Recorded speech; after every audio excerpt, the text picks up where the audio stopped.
Bem, agora nós vamos falar das ferramentas para levantamento de dados.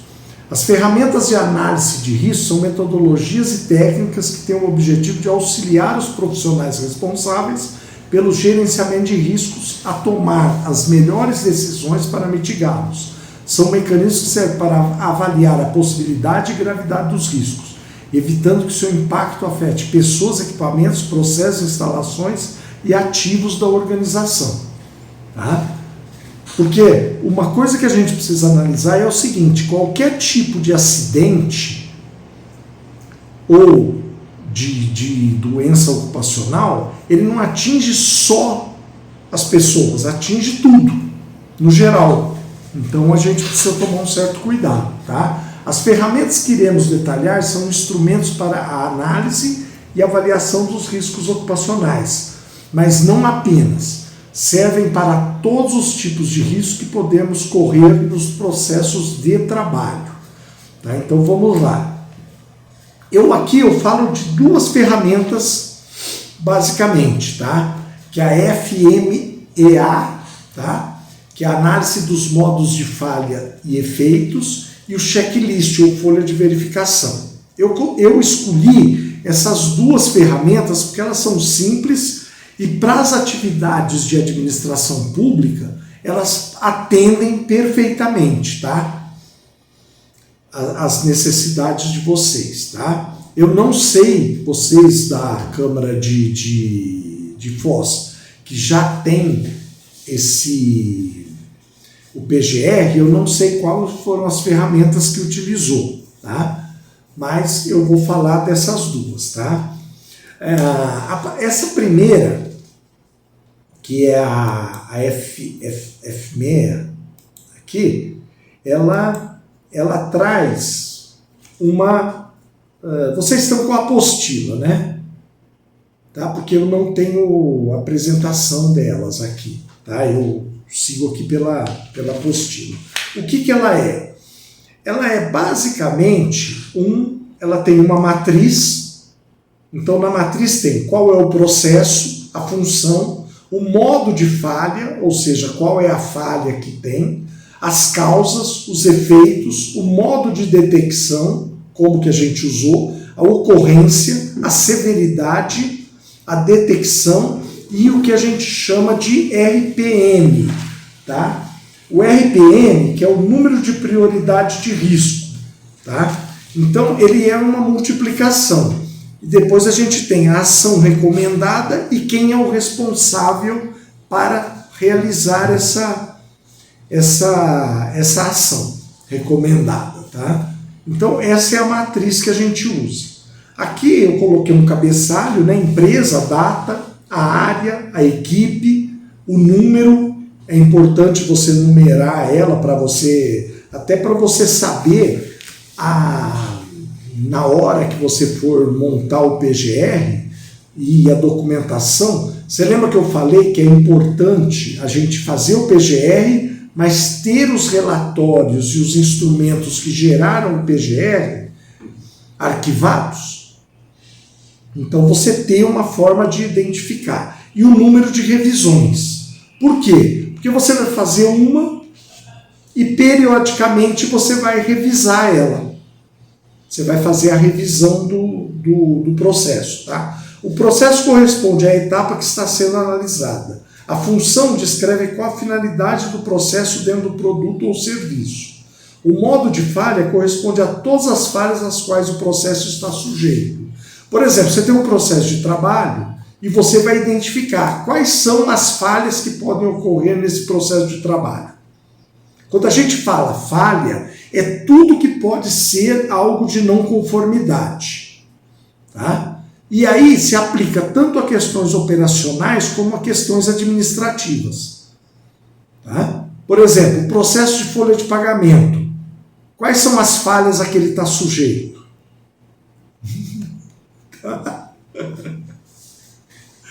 Certo? Não, existem falhas. E muitas vezes são falhas que não são falhas do sistema.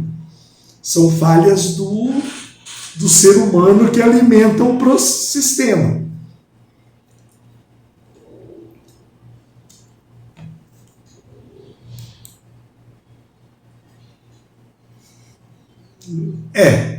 Isso gera risco psicossocial. Na verdade, dependendo de quem gera até um risco físico.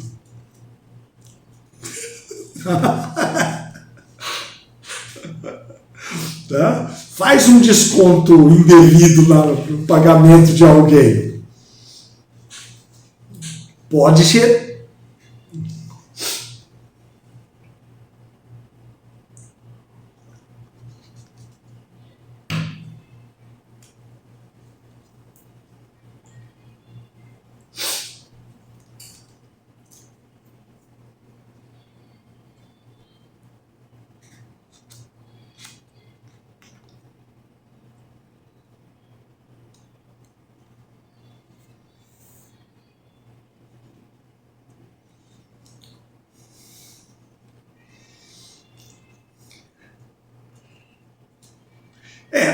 Foi uma falha.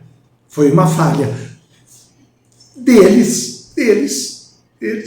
Inclusive isso eu dou muito treinamento de departamento pessoal e também de folha de pagamento. E uma das coisas que eu falo é o seguinte: quem trabalha no departamento pessoal não tem que ficar paparicando chefia de outros setores para eles entregarem documento, porque cada um tem sua responsabilidade. Eu prestei serviço numa prefeitura como consultor e chegava a época de folha, ficava um funcionário lá ligando para os setores. Isso não é papel do departamento pessoal. O departamento pessoal não tem que ficar ligando para as pessoas para ver se eles vão, para eles fazerem o serviço deles. Isso daí é inerente da atividade de chefia. Sabe?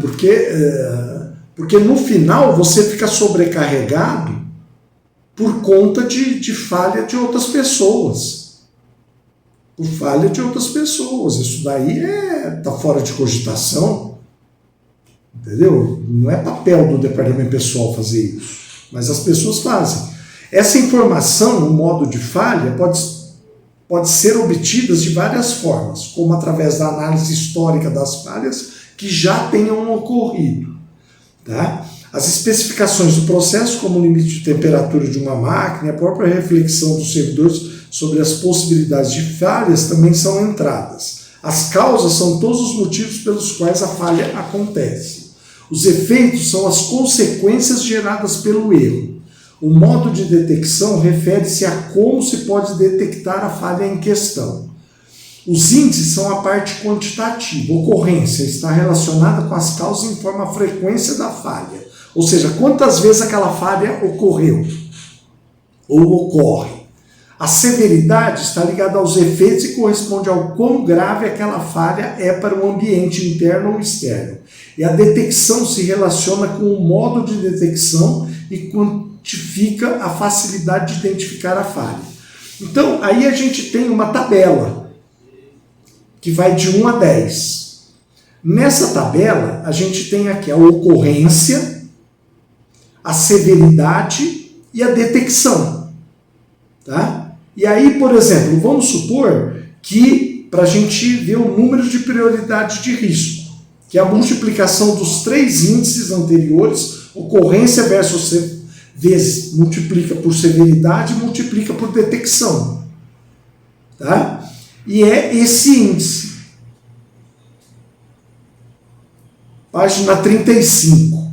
Página 35. Isso.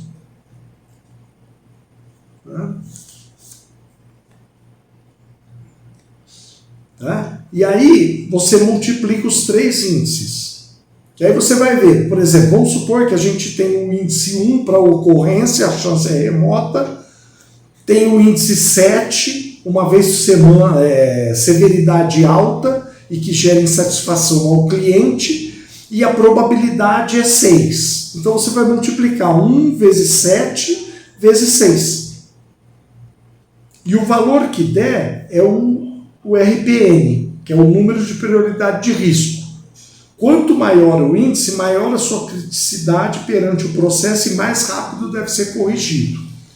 Então o RPN quanto mais alto ele for, mais rápido eu tenho que corrigir aquela situação.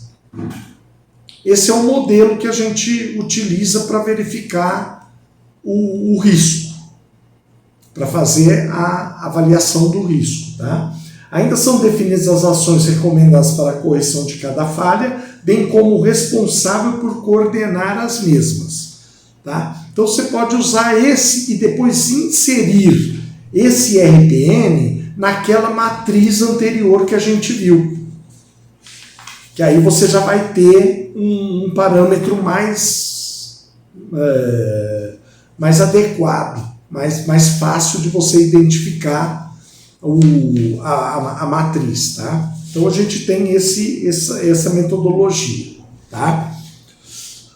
E a outra forma é o checklist, ou folha de verificação. Tá? Eu gosto mais de usar folha de verificação, tá? Porque eu gosto de palavras em português, tá, gente? Eu tenho isso comigo. Não, é que eu acho que se você tem a palavra em português correspondente, você não deve usar termos em inglês.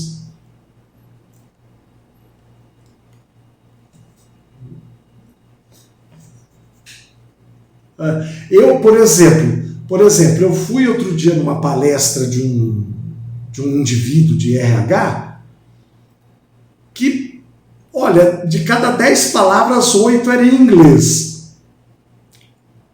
Eu falei, o que esse cara está falando, gente? Sabe?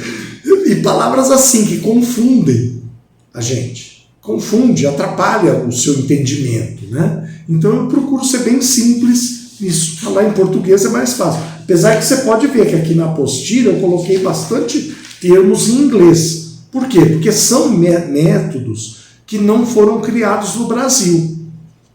Tá? Mas eles podem ser adaptados para a nossa realidade. Tá?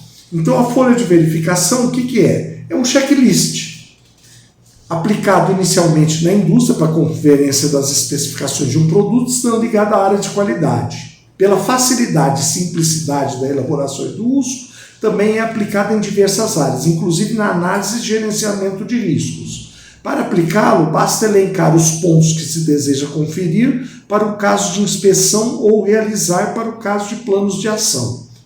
Tá? É importante colocar também dados relacionados ao processo de trabalho, como o processo de trabalho a ser analisado, o responsável pela realização do processo, a data, o responsável pelo checklist, e demais informações que contribuam para a compreensão. Tá? Os pontos a serem checados devem ser elencados com algum critério, como tempo de duração da atividade, grau de importância ou ordem cronológica de acontecimento. E devem ser dispostos em frases curtas e objetivas, facilitando a compreensão e aplicação.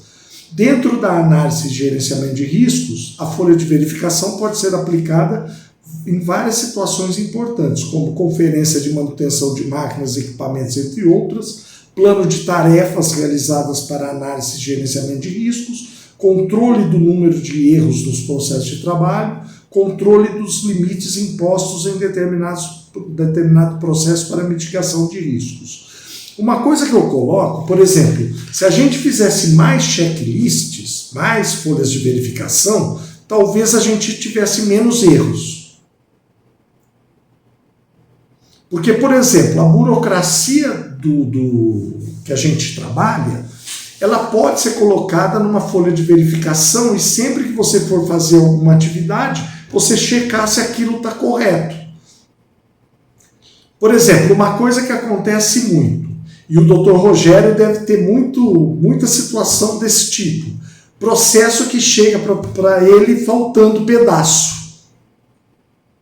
Por que ele chega faltando pedaço? Porque ninguém checou se estava tudo ali. Ou às vezes a pessoa nem sabe que tem que incluir aquilo naquele processo. Agora, se você tivesse uma folhinha falando, você, antes de mandar para o jurídico, você checava, olha, isso está aqui, está aqui, está aqui, está aqui. Ah, está tudo aqui. Então eu mando... Evitava do advogado ter que sair do da cadeira dele para ficar andando atrás de papel, né? E ainda de mau humor, né?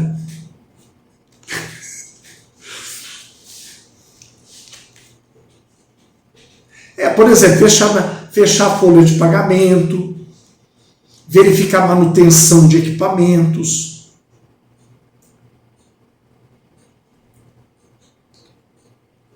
Sim, sim.